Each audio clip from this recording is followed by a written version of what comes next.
Natalie Morgan dwi'n dysgu Cymraeg i'r teulu yn Ysgol Hakin yn Aberdaugleddau.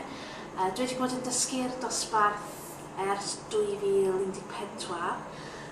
Dechreuodd y dosbarth fel cwrs blasu, a wedyn ar ôl llawer o diddordeb gyda nhw, felly wnaethon ni cwrs flwyddyn, a ni wedi bod yn wneud ers 2 flynedd nawr. Mae yna 6 ddysgwyr yn y dosbarth.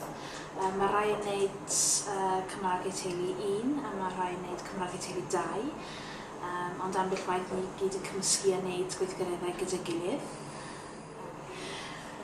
I'r cwrs, dyn ni'n dilyn llyfrau Cymraeg eu teulu, a mae'n cwrs eitha hwylus achos dyn ni'n gwneud llawer o gemau, llawer o canu, wrth dysgu patrymau sylfaenol fel cyfarchion, trafod y tywydd.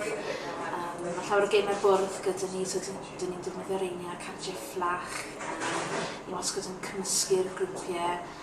A hefyd, dwi wedi ffeindio bod plant yn hoffi bod y rhieni yn dod i'r dosbarth hefyd. Maen nhw'n dod i'r ysgol gyda'r plant, fel maen nhw ar yr un lefel wedyn.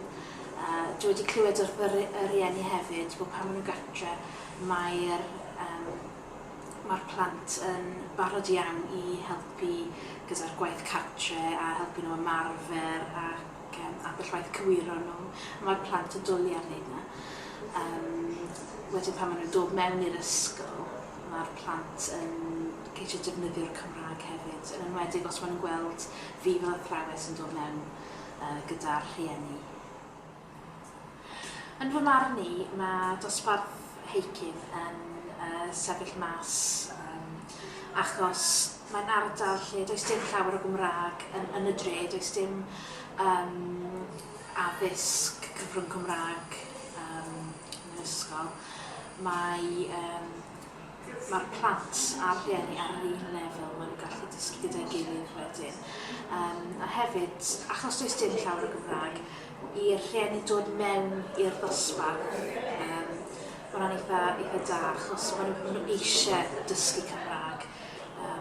Maen nhw'n gallu gweld pobl yn rhannau eraill y sir yn dysgu Cymraeg hefyd. Hefyd, beth maen nhw'n gwneud nawr, maen nhw'n mynd mas ar Cymraeg o'r ysgol fel teulu a ceisio defnyddio fe yn y dre, felly mae hynny'n hyrwyddo'r iaith yn Aberdaugleddau hefyd. Delyth Evans ydw i, a dwi'n drafftwy yn ysgol Hakin yn Aberdaugleddau.